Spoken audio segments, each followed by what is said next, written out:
So today I'm going to be showing you how to remove the current faucet that you have and replace it with a new one. The faucet that I'm going to be replacing with this with is the Arofa faucet. The nice thing about a lot of the new faucets these days is they do come with these mounting brackets. So even if your faucet does have 3 holes in the granite here, you can see this one only has 1 for this case, but it comes with these brackets that allows you to cover up those holes. So most of these newer faucets will work with pretty much any kind of setup that you have, whether you have 1 hole, 2 holes, 3 holes, you can go through and cover those up. So we're gonna go through this process, super beginner friendly. I'm gonna walk you through everything you need to know, so let's jump in. Now for your kitchen faucet, there are 2 valves that you're going to want to make sure you turn off. The first is the hot water indicated by this red and the cold water indicated by the blue here. Now you know these are turned on because they are moving with the pipes. When you turn these against the pipes perpendicular, then you know that it is now off. So we're going to go through and turn both of those off. And you're going to want to make sure you just test this before flip those. Then you're going to just want to make sure that test the water is actually off. There may be a little bit in the pipes here, but you can see now I turn that on and both the hot and cold are not running, so we're good to start taking this thing apart. Now underneath your sink, this may look slightly different, but the idea is mostly the same. Most faucets have a little bolt right here, a plastic one, that you can go through and hand remove. Most of the time you might need a wrench to slightly loosen it. There's another bolt on top that we're gonna have to remove later, but just know this process might be slightly different for your faucet. We're then gonna go through and remove this little button that holds the faucet through here. Now it's time to go and remove these from the hot water and cold water. So I would recommend having an adjustable wrench here. It's the only tool that I use, but it does come in handy for loosening all these bolts. Then do the same for the cold.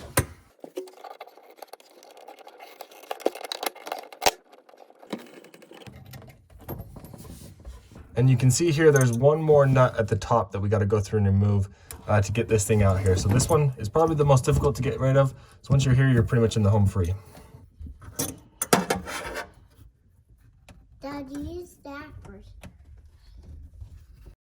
So you can see with this one, I just got it to the point where it was loose enough that I could then grab my hand and kind of loosen it a little bit more. It's on an awkward angle, and chances are your faucet will be the same. Some of these are easier to remove than others. This one, getting that nut off was a little bit difficult, but you'll see with the faucet that we're about to install, it's a lot easier to install, and it will be a lot easier to uninstall as well. So depending on what your faucet looks like, again, it may vary slightly.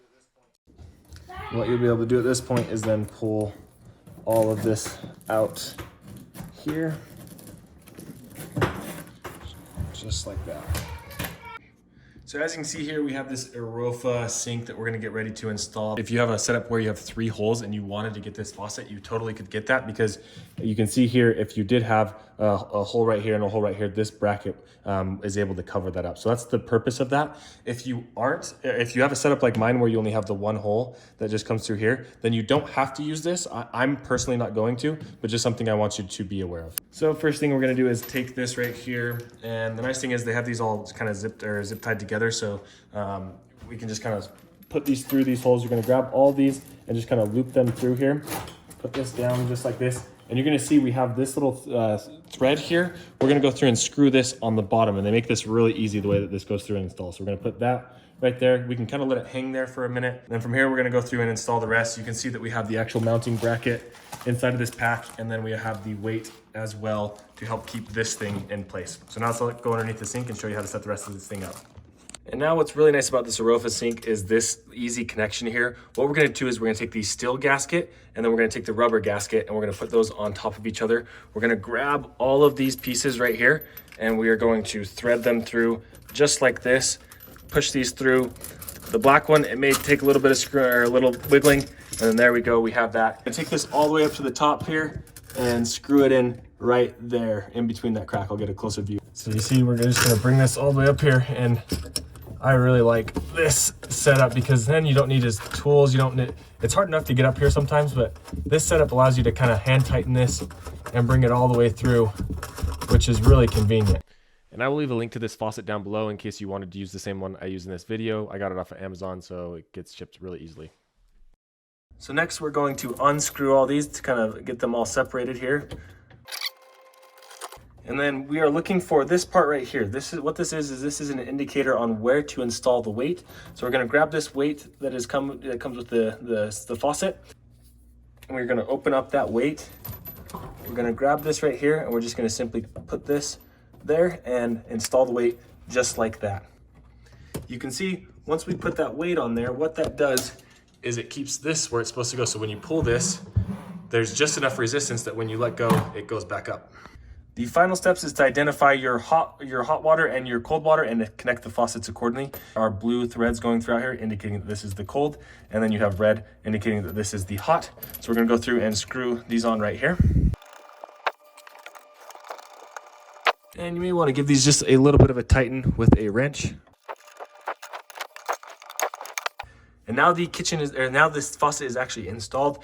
What you want to do from here is slowly turn on this water to make sure that you don't have any leaks. I like to start with the cold.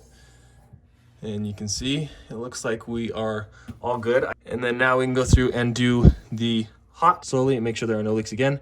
Once again, I have a towel down here just in case there is some sort of leak, but there we go, we're all set. Now we have our faucet all installed. Let's actually go through and give this thing a run. So you can see all the way up here, you gotta give it a second to let the water flow through. And that is pretty much all there is to it. You'll want to go through and just test all the functionality, making sure that this can pull out, test the different water pressures, the hot and cold water as well, to make sure that everything is working as it should. But that is everything there is to it. Hopefully you found this guide helpful. If you did, please don't forget to subscribe on the way out and like this video. It really does help the channel grow, and we'll see you in the next one.